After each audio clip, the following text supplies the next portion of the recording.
करुणा भाव रखना। क्या भूत अनुकंपा के अंदर तेरे माता पिता नहीं आते क्या? प्राणी मात्र के अंदर तुम्हारे माता पिता नहीं है क्या? तो यदि माता पिता की सेवा करोगे तो पुण्य मिलेगा कि नहीं मिलेगा? है? दूसरी ओर दुख शोक तापा क्रंदन बद परिदेवना न्यात्म परो वै स्थानान असद्वेद्यस। दुख शोक ताप आक्रंदन परिदेवन स्वामे पर में अथवा दोनों में करने से असाता वेदनी कर्म का आश्रव होता है। अब आप अगर माता पिता को दुख दोगे तो असाता वेदनी कर्म का आश्रव होगा कि नहीं होगा? नियम से होगा।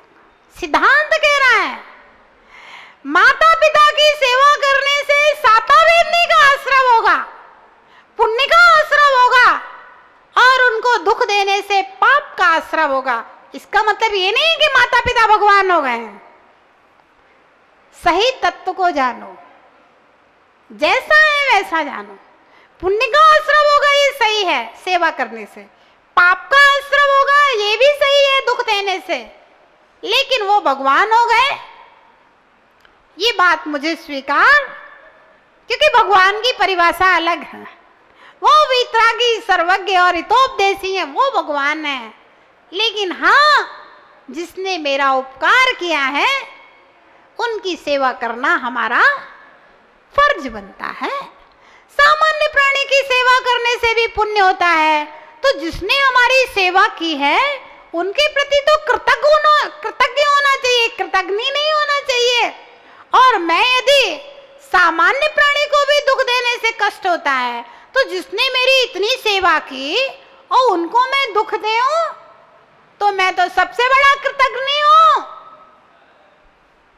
तो कृतज्ञ होने से वो पाप बनेगा ही बनेगा। तुम अपने माँ बाप को दुख दोगे, तुम्हारी संतान तुम्हें दुख दे। ध्यान रखना, विनय के बिना लोक व्यवहार नहीं चलता। ये सब लोकानुवृत्ति विनय है। समाज की व्यवस्था, देश की व्यवस्था, राष्ट्र की व्यवस्था के लिए जो विनय व्यवहार किया जाता है, झुका जाता है, वह सब लोकानुवृत्ति विनय है। लेकिन यह विनय लोक व्यवहार चलाने के लिए आवश्यक है। इसके बिना लोक व्यवहार नहीं चलेगा। अब जब तुझे लोक व्यवहार चलाना नहीं आता तो परमार्थ व्यवहार तो क्या चलाएगा? जिसे निभाना नहीं आता, जिसे कर्तव्य का ज्ञान नहीं है, वो मोक्ष मार्ग की साधना कैसे कर सकेगा?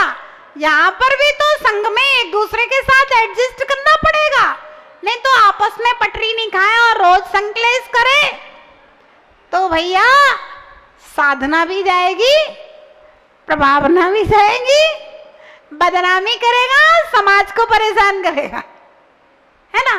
कोई उपलब्धि होने वाली नहीं है।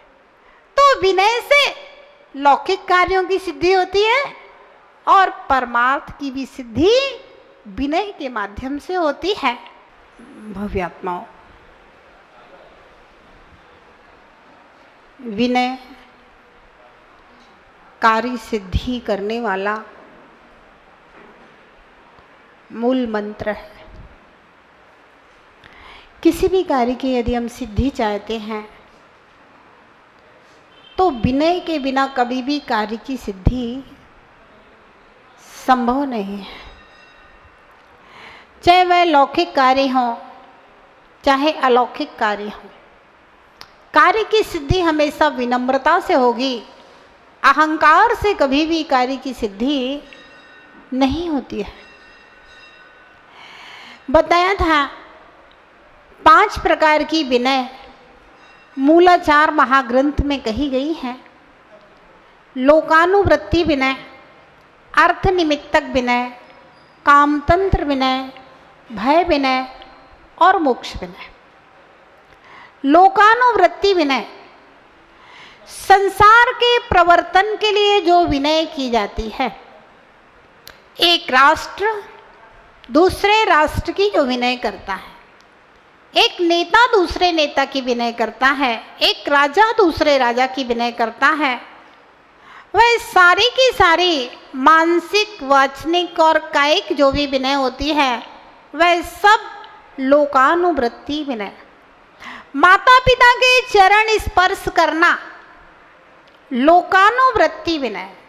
किसी भी अच्छे कार्य को जाते समय माँ बाप का आशीर्वाद लेना, सोते जागते दोनों टाइम माता पिता के चरण स्पर्श करना लोकानुवृत्ति विनय। आगम इसमें कभी भी बाधक नहीं बनता है, इस बात ध्यान रखना। हमारा जैन धर्म, जैन शासन कभी भी लोक व्यवहार का निषेध नहीं करता है। प्रकाश जी, जब लोग, सुरेश जी, अर्थ का अनर्थ निकालते हैं, शब्दों का सही अर्थ नहीं निकालते हैं, कहीं का रोरा, कहीं का ईंट, कहीं का कुछ इधर का उधर जोड़ते हैं, तब वे अर्थ गलत निकालते हैं। तो ऐसा लगता है कि जैन शासन लोक व्यवहार का लोप करता है। जैन शासन कभी भी लोक व्यवहार का लोप नहीं करता है, ये बात विशेष ध्यान रखना। चाहे वह राज्य शासन संबंधी लोक व्यवहार हो, चाहे वे घर परिवार संबंधी लोक व्यवहार हैं, जैन शासन कभी भी लोक व्यवहार का लोप नहीं करता। लेकिन आप लोक व्यवहार का कंपैरिजन अध्यात्म व्यवहार से मत कीजिए। लोक व्यवहार को लोक व्यवहार रहने दीजिए और अध्यात्म व्यवहार का स्तर अपना अलग है। अगर आप कंपैरिजन करने लगेंगे, तुलना करने लगेंगे, तो फिर दिक्कत हो जाएगी। एक जगह कहा गया था, बताया था मैंने अभी, कि माता पिता भगवान से भी बढ़कर है। माता पिता का स्थान, पूज्यता भगवान से भी ज्यादा ऊपर है। लॉजिक दिया, उसमें कारण दिया। बोले भगवान तो लोगों को सुख और दुख दोनों देते हैं, लेकिन माता पिता सिर्फ सुख ही देते हैं। इसलिए माता पिता भगवान से बड़े हैं, माता पिता भगवान से बढ़कर हैं। ध्यान रहे, भगवान ना वो किसी को सुख देते हैं, ना वो किसी को दुख देते हैं। भगवान वीतरागी हैं, ये भगवान की व्यवस्था है। हाँ, जो उनका अपमान करता है, जो इनके प्रति बुरे भाव रखता है, तो उसे अपने आप पाप कर्म का बंध होता है, वो दुख पाता है। भगवान अपने आत्मा में लीन है। और भगवान को कोई अष्टद्रव्य से पूजा भी करता है, भगवान की दिन रात जो जाप भी करता है, भगवान उसे आंख खोल के भी नहीं देखते, ना हाथ उठा करके आशीर्वाद देते हैं। भगवान तो वीतरागी है, वे अपने ध्यान में लीन है। और जिस दिन हमारे भगवान महावीर अगर किसी को आशीर्वाद देना शुरू कर देंगे, उस दिन हम उनको भगवान मानने के लिए तैयार, उस दिन से हम उनकी पूजा करना बंद कर देंगे। जिस दिन भगवान महावीर किसी को श्राप देना शुरू कर देंगे, ओ तूने मेरे मंदिर में गंदगी की है, तुमने ऐसा किया है, हमारा अपमान किया, आप तुम्हें श्राप देते हैं। जिस दिन भगवान महावीर श्राप देना शुरू कर देंगे, उस दिन से हम उनको भगवान मानना बंद कर देंगे, उनकी अष्टद्रव्य से पूजा करना बंद कर देंगे, उनका अभिषेक करना बंद कर देंगे, क्योंकि हमने उनको भगवान माना है जो वीतरागी हैं, राग द्वेष से रहित हैं, ना राग करते हैं, ना द्वेष करते हैं। वे संसार को देखते ही नहीं हैं, वे तो मात्र अपनी आत्मा को देखते हैं। ये बात अलग है कि संसार उनको दिखता है। दिखना और देखना, राकेश जी, दोनों में बहुत अंतर है। दिखना अलग चीज है और देखना अलग चीज।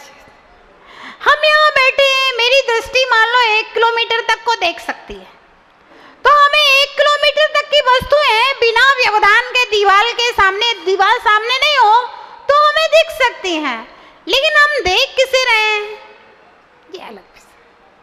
दिखना हमारी दृष्टि की निर्मलता पर निर्भर है और देखना यानी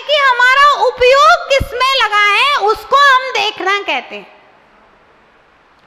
भगवान का उपयोग किसी को देखने में नहीं लगता। आज तक भगवान ने अपने किसी भक्त को देखा नहीं है। भगवान सिर्फ अपनी आत्मा के अनंत सुख को देखते हैं, उसी में लीन रहते हैं, उसी को अनुभूत करते हैं। हाँ, भगवान को सारे भक्त और अभक्त सब दिखते हैं। जैसे दर्पण में हमें अपना चेहरा दिखता है, ऐसे भगवान के ज्ञान में सब झलक रहा है और भगवान शुद्धात्मा अपने आप में लीन है। तो ध्यान रखें, लोक व्यवहार का लोभ जैन शासन कभी नहीं करता, लेकिन अध्यात्म व्यवहार अलग है और लोक व्यवहार अलग है। तो भगवान ना किसी को सुख देते हैं और ना किसी को दुख देते हैं, वे तो वीतरागी हैं। तो इस प्रकार से लोकानुवृत्ति विनय, लोक व्यवहार चलाने के लिए माता पिता की, सास ससुर की, भाई भाई की, छोटे बड़े के प्रति जो विनय व्यवहार होता है वह सब लोकानुवृत्ति विनय है। और इस लोकानुवृत्ति विनय से घर परिवार संसार में सब कुछ शांति सुख और समृद्धि की वृद्धि होती है। दूसरे नंबर पर विनय आती है अर्थ निमित्तक विनय। ये विनय कौन करता है? व्यापारी। व्यापारी के अंदर अगर विनय नहीं होगी तो ध्यान रखना, अक्खड़ स्वभावी व्यक्ति से कभी भी ग्राहक खुश नहीं होते। सिद्धांतवादी होना अलग है, अक्खड़ स्वभावी होना अलग है। सिद्धांतवादी कोई हो सकता है, भाई मेरी दुकान 8 बजे खुलेगी और शाम को 8 बजे बंद होगी यानी कि होगी, वो एक सिद्धांतवाद है। लेकिन अक्खड़ स्वभाव, चाहे किसी को चाहे कभी चाहे कुछ बोल देना, अपशब्द यूज कर लेना, जल्ला के बोलना हर किसी से, ये नहीं चलेगा। अगर इस तरह से बोलेगा तो ग्राहक, दुकानें बहुत हैं। सूरत में कितने कपड़े की दुकानें हैं? 1 लाख दुकान है। खाली तेरे अकेली दुकान नहीं है ना, दूसरे दुकानदार भी हैं। और कोई अपमान सहन करके तुमसे कपड़ा खरीदे, क्यों खरीदेगा? आपके बगल वाली दुकान पे जाएगा। इतना बड़ा मार्केट में, एक मार्केट में हजारों दुकानें हैं, दूसरी दुकान पे चलाएगा। आखिर मील का माल तो सबकी दुकानों में आ रहा है। हमारा व्यवहार ग्राहक को आकर्षित करता है ना। विनय होती है, ग्राहक कभी जोर से भी बोल देता है, फिर भी दुकानदार प्रेम से बोलता है, क्योंकि माल हमें बेचना है। इसलिए अगर कोई ग्राहक साड़ी वाले की दुकान पे आता है, कोई महिला, और 100 साड़ियां खुलवा करके देखे और फिर कहे कि भाई साहब पसंद नहीं आई, फिर कभी देखेंगे, तो दुकानदार को गुस्सा तो बहुत आता है, लेकिन उस समय गुस्सा को पी जाता है। क्यों? ग्राहक टूट जाएगा। विनय कर लेता है, हाँ ठीक है बहन जी, अभी 1 सप्ताह बाद आप अगले सोमवार को फिर आना, अगला नया माल आने वाला है। ये अर्थतंत्र विनय है ना। कोई सेल टैक्स ऑफिसर आ गया, इनकम टैक्स ऑफिसर आ गया, तो हाथ जोड़ करके साहब चाय चाहिए, पानी चाहिए, नाश्ता ला करके अर्थतंत्र विनय है। अगर ऑफिसर से अगर तेज बोलेगा ना तो समझ में आ जाएगा, तुम्हारी सारी फाइलें एक किनारे रख जाएंगे, पूरे भाई खाते हैं ना, पूरे जब्त करवा देगा तुम्हारे। अर्थतंत्र विनय, व्यापार की सिद्धि के लिए, पैसा कमाने के लिए भैया गधे को बाप बनाना पड़ेगा। पीछे भले ही गाली देते रहना, लेकिन सामने तो उसका विनय करना पड़ेगा। पैसा कमाने के लिए जो जितना कुशल होता है, ये अर्थतंत्र विनय में, वो उतना अच्छा एजेंट बन जाता है ना। बात की कुशलता, विनय व्यवहार, अर्थतंत्र विनय। बिना विनय के पैसा नहीं आएगा। तीसरा विनय है भय विनय। भय विनय, डर के कारण भी विनय करना पड़ती है। कई जगह पे होता है, नक्सली एरिया जहाँ होते हैं, वहाँ पर लोग जंगलों में व्यापार करते हैं, क्रैशर वगैरह का काम, पत्थरों के माइंस वगैरह का काम रहता है। तो अब आ गए नक्सली लोग, तो तुरंत साहब हाथ जोड़ करके आओ आओ बैठो बैठो, क्या सेवा की जाए, चाय बनवाई जाए, खाना बनवाया जाए, क्या किया जाए। उसका चिट्ठी आ गया 10,000 रुपये चाहिए हैं, तो तुरंत 10,000 रुपये पहुंचा दिए जाएंगे।